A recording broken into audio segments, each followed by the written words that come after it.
this his most widely known. But back towards the beginning of his career, he built a windmill in Wisconsin, which he called Romeo and Juliet. Some topple in the first strong gale.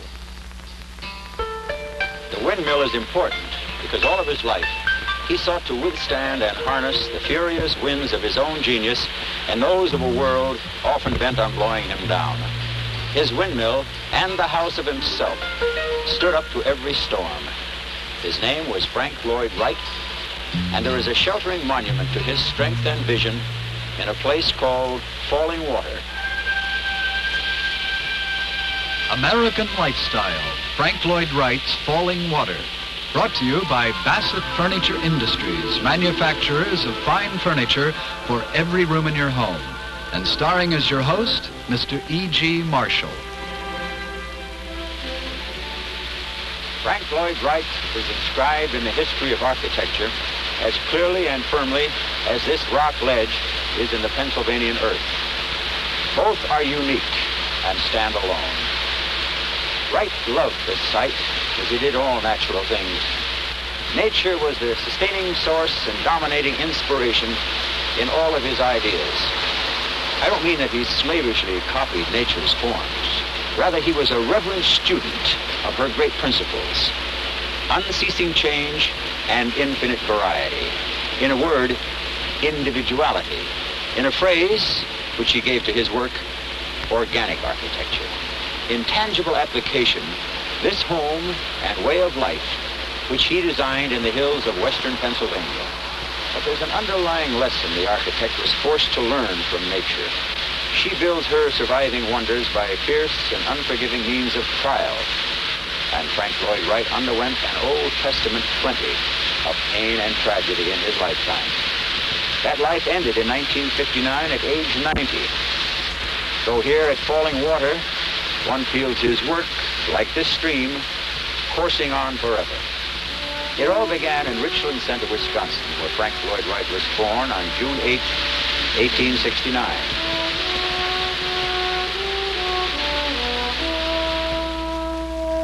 His father, William Carey Russell Wright, was a minister and talented musician who never quite found himself, and who left the family when Frank Lloyd Wright was 16. His mother was Anna Lloyd Jones, whose forebears were proud and successful Welsh immigrants who established a community near Spring Green, Wisconsin. Wisconsin and his Welsh ancestry would be powerful forces in him all of his life. Wright's mother worshipped her new son, and even before his birth had forecast that he would be an architect. She hung architectural drawings all over his room and later gave him building blocks to play with. His architectural talent was apparent, and he went to the University of Wisconsin, but found that stage too confining, and so left school and his home to go to Chicago. Unlike Fallingwater, Chicago was a chaotic and ugly stage, but it had size and a new architectural excitement. There Wright met the man who was, in his words, the master. The man was Louis Sullivan, the father of the skyscraper and the Chicago architect whom Wright admired the most. Wright was only 18 when he went to work for Louis Sullivan, and by age 21 had quit Sullivan to establish his own office. At once, Wright began to shape a new vision against the long horizontal line of the Middle Western Plains. No one had ever seen houses like his before. They had a new simplicity and naturalness that fitted the space and flat line of the prairie. He did away with the fake little fireplaces, which were so popular just before his time. His fireplaces were open-mouthed and big, fit for real fires, like this one in the guest wing at Fallingwater. They were the essential feature of all his house designs, and they became the deep, warming center and soul of a home. Here, too, you can see the richest example of the stonework in the walls throughout Fallingwater. All the stone in Fallingwater was quarried at the site and placed by local workmen. The stones are set horizontally, just as the natural rock strata runs in the earth surrounding the house. They call this the canopy. See how it forms a circling arc around the huge oak tree that was there long before the house. The canopy is a fascinating concept. It is totally unsupported on one side. Only the tension of its own concrete folds and the compression strength of its curve hold it up on this side. Back in Chicago, in his personal life, Wright had married his first wife. That was in 1889. Her name was Catherine Tobin, and they met in an amateur playgroup. They married over both their parents' protests and were to stay married 19 years and have 6 children together. This is the enclosed bridge over the driveway. This decoration is an oriental fishing fetish. It's supposed to bring good luck to the fishermen. I hope so. I intend to try my luck later down at the stream. This painting is by Diego Rivera, the famous Mexican artist. There are many beautiful art objects throughout the house. By 1910, Wright had added the Larkin office building in Buffalo and the Unity Temple in Oak Park, Illinois, to his architectural triumphs. And his fame had spread internationally. A German publisher wanted to present his work in what came to be known as the Wasmuth Portfolio. To help prepare the book, but mostly to escape his exhausted marriage, Wright went off to Europe for a year and separated from his wife. After Europe, Wright built Taliesin 1 in Wisconsin on land inherited from his mother. It's still there today, and it's the summer headquarters of the Frank Lloyd Wright Fellowship. I'll tell you more about that later. Taliesin, the word means shining brow in Welsh, and it was the name of a famous Welsh poet. In 1914, a numbing tragedy befell Frank Lloyd Wright's Taliesin, a tragedy of such horror that it easily would have crushed an ordinary man. But Frank Lloyd Wright was not an ordinary man in any way. I'll be back to tell you about it right after this announcement. 5 lights, Ben. Right. Okay, a little more to your left. Look, could you be a little careful? Yeah, all right, man. All through your life, you show your style in a lot of different ways. Isn't it beautiful, Kim? Oh, it sure is. Right from the start, you show your individual style in the way you live, the way you dress, in your furniture. And a lot of people begin with Bassett. Pass the cream, will you? Mm-hmm. Oh, thank you, dear. As you grow, Bassett Value lets you change your style and stick to a family budget with an unlimited variety of beautiful furniture. Hey, where do you think you're going? I'm going to ask Susan to marry me, Dad. As your life continues to change, Bassett helps reflect that change with taste. After the wedding, dear. Grandma! What did it do? You were. What did you see there? Bassett lets you show your style now.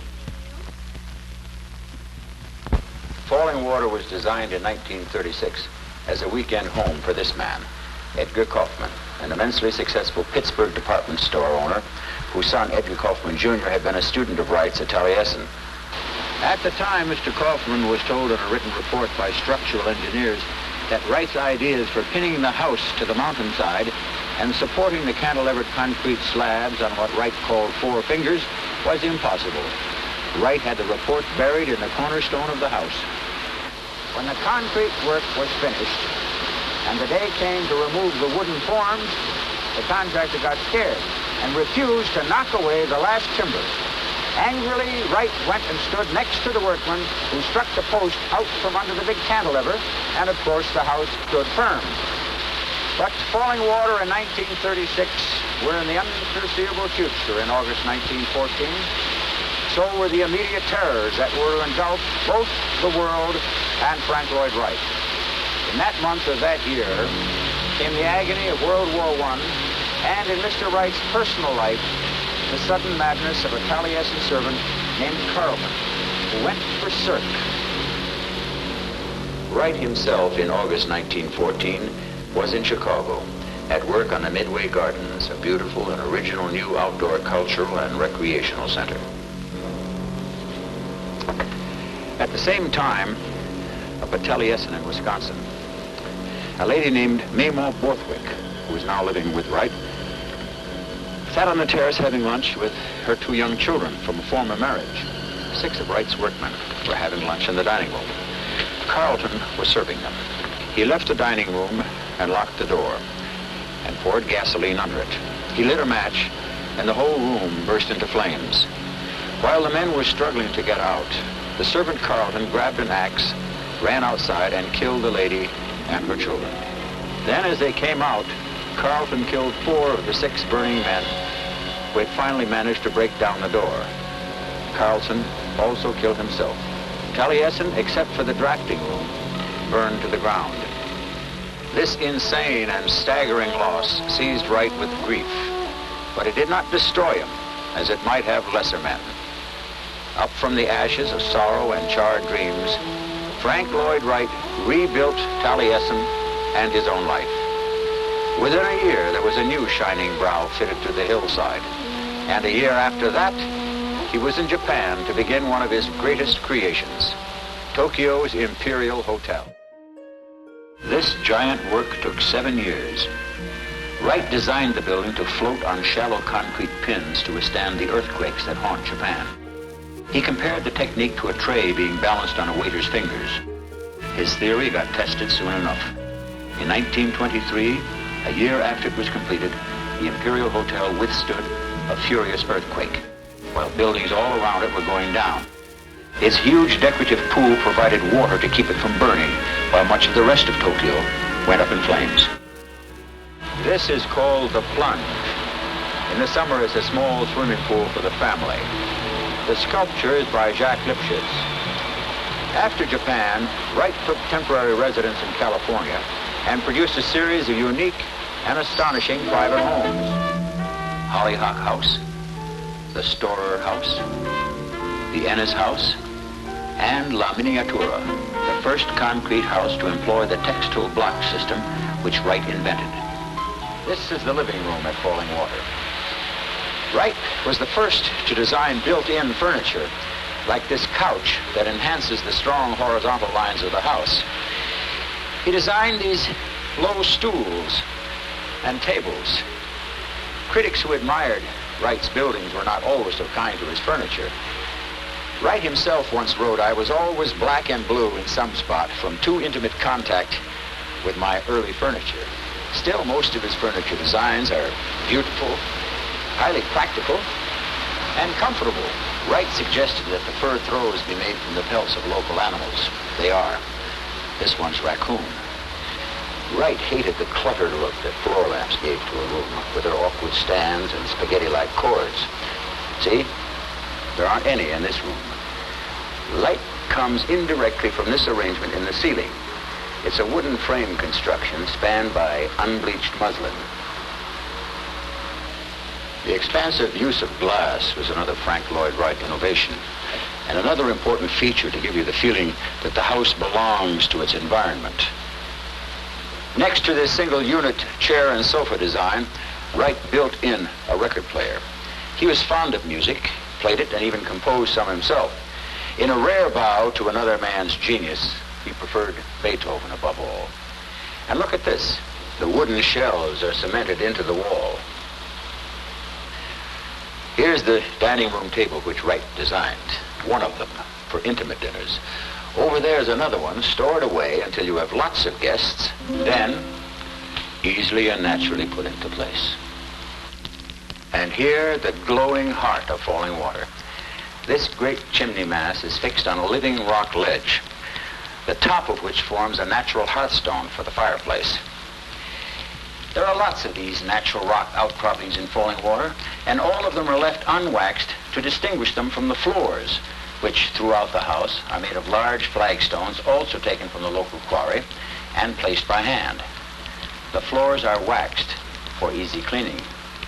This unusual metal kettle was designed by Wright as a modern version of the old rustic cooking kettles used before stoves were invented. This one was once used to warm wine in winter.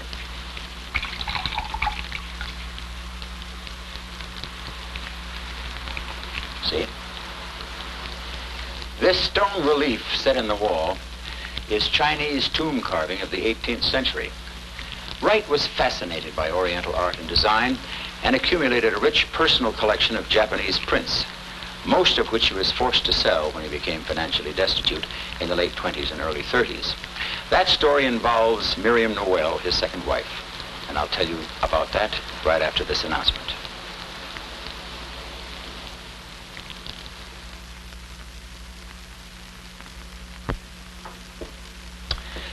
This is Mr. Kaufman's bedroom. This built-in bed, so familiar in our time, was first devised by Frank Lloyd Wright. And here's a novel feature I haven't shown you yet. See how the glass is cut to fit the stone. And these unusual corner windows. Long ago, Wright had determined that the juncture of walls was the chief confining feature in a building and heightened the imprisoning effect of box construction. So he started making corner windows. These run up the entire vertical line of the house. And see how the ceiling here is tapered upward so as not to break the vertical thrust. And look at this unusual desk design. Walk with me, and I'll tell you about Wright's second wife, Miriam Noel.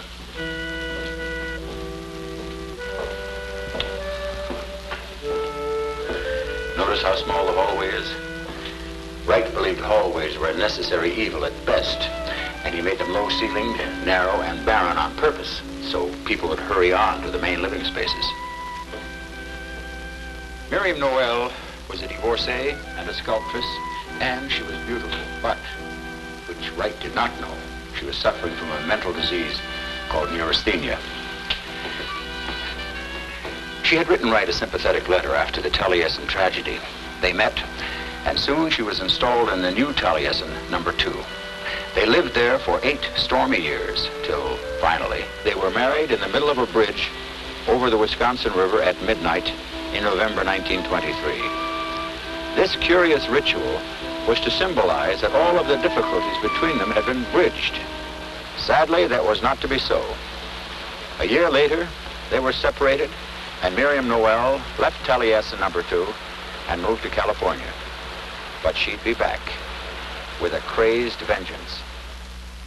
In 1924, while attending the ballet in Chicago, Wright met Olgivana Lazovich Milanov-Hinsenberg. She was from Montenegro, which is now part of Yugoslavia. She was the daughter of the Chief Justice of the Supreme Court, and also at the time Wright met her, recently divorced. According to reports, it was love at first sight for Wright, and apparently for Olgivana too, for she soon became the new lady of Taliesin 3. That's right, 3. Taliesin had burned again in 1925. Gee. This new arrangement stirred the always simmering wrath of Miriam Noel, and for the next 4 years she made Wright's life a havoc. Spurred on by an opportunistic lawyer and the demons of her own mental illness, she very nearly destroyed him. She stopped her divorce proceeding and repeatedly created ugly and humiliating scenes. Complete ruin was only finally averted by 2 things.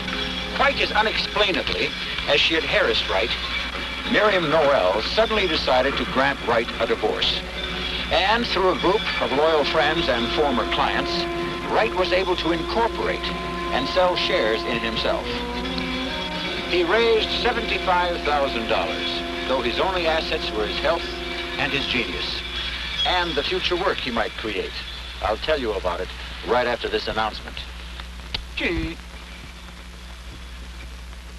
We think it's nice that people are different. Take these 2, for instance. Different. Now take them to where they live. Under all that tradition is an unconventional guy, and he shows it with cool contemporary furniture. Furniture you might expect from him. But he and his wife have chosen the warmth and charm of early American. And that's the nice thing about Bassett, because no matter what your lifestyle is, Bassett lets you show it. The whole idea is to express yourself, the way you live. That's why we make so many different styles. Bassett furniture makes a room complete, from the mirror on the wall to the headboard. And Bassett matches your changing lifestyles with solid value, so you can stick to a budget. You'll be a good guy when we're gone. We think it's nice that people are different, because no matter who you are or how you live, Bassett lets you show your style now. In 1927, Albert Chase MacArthur, a former assistant of Wright's, was designing a new resort hotel in the desert near Phoenix, Arizona, the Arizona Biltmore. He invited his former boss to come out and consult. Wright was delighted. He went to Arizona and thus began a lifelong love affair with the desert. Eventually, Wright built his famed Taliesin West there. the winter home of the Frank Lloyd Wright Fellowship. The fellowship is an intriguing idea and continues to this day under the commanding authority of Wright's widow, Mrs. Algivanna Lloyd Wright. Wright first hit on the scheme in 1932. He took on between 20 and 30 student apprentices who paid for the privilege of learning from the master. The apprentices not only paid money, they provided manpower to build the new Arizona Taliesin and refurbish the old one in Wisconsin. They also cooked, served the food, and cleaned and maintained the buildings and grounds. Life at both Taliesins was and is disciplined and demanding. Add tired to tired was Wright's motto. These beams across the driveway are mostly decorative, just a further way of wedding the house to its location. But look at this one, curved just before it joins the house to keep a tree from being cut down. We might not be in such ecological trouble today if we had had the same respect for nature Frank Lloyd Wright had. Fortunately, the Kaufman family did. In 1963, Edgar Kaufman Jr. wisely gave Fallingwater and its acreage to the Western Pennsylvania Conservancy, a non-profit organization of 6,000 members devoted to the conservation of water, land, and life. The Conservancy maintains and operates the house and grounds and keeps them open to the public. Thankfully, Fallingwater's future is secured, and so was Wright's after its creation. Fallingwater re-established Wright's credibility as a responsible and gifted architect, and new commissions began to come his way. Like this extraordinary office complex in Racine, Wisconsin, which he designed for the Johnson Wax Company. These unusual and graceful interior columns are only 9 inches in diameter at the bottom. But again, Wright's ideas were challenged.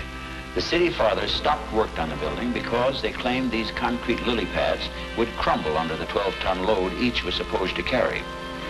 To prove them wrong, Wright built a test column and hired a crane to dump bags of gravel and cement on it. A small mountain formed on top of the column until there was no more room.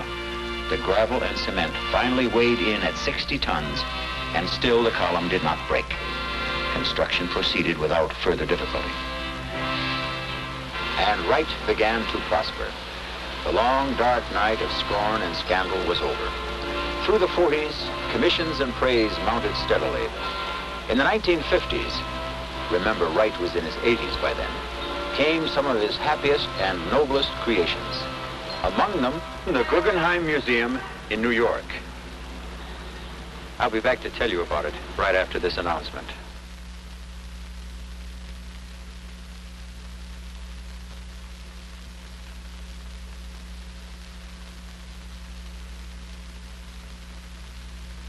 I've left out so much about Frank Lloyd Wright. A score of great buildings and enough personal anecdotes to get you through 100 dinner parties. Wright had become a legend by the 50s. And people who didn't know a cantilever from a buttress were telling first-person stories about it. Some of the stories were true even. And Wright himself did little to dispel those which were not. He was having too much fun. He loved playing the honored patriarch and became a flamboyant and entertaining guest on public platforms and television. There were prestigious retrospectives and lots of awards. That's how we do it. America really only seems comfortable with her geniuses when their hair turns white. On Saturday, April 4th, 1959, at Taliesin West in Arizona, Wright was at his drawing board as usual, and though age 90, he was as full of plans and ideas and projects as he had been at 20. Soon, though, he complained of intense intestinal pain and was quickly taken to a Phoenix hospital for surgery. 5 days later, the great and joyous old man was dead. That, too, is part of the design.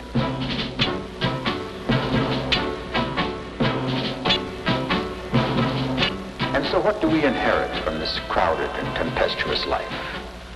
Simply the steel and stone and glass, magnificent as they are? I think there's more.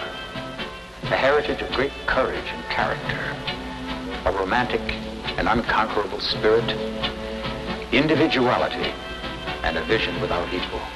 All those things we in the world have always wanted America to be. Frank Lloyd Wright loved America. From for the richness of its physical beauty, for its democratic potential, and for its vigorous promise of a new civilization. To be sure, when it failed the high standards he set for it, he had the devil's own skills for scolding it. But in the words of Robert Frost, it was a lover's quarrel.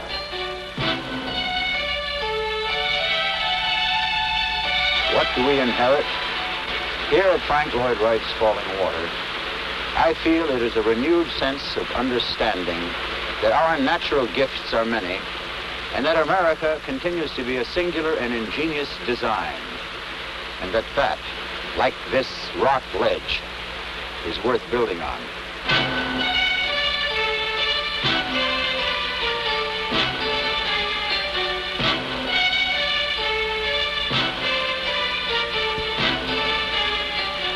American Lifestyle, Frank Lloyd Wright's Fallingwater, has been brought to you by Bassett Furniture Industries and the more than 20,000 Bassett dealers throughout the country. With your host, Mr. E.G. Marshall.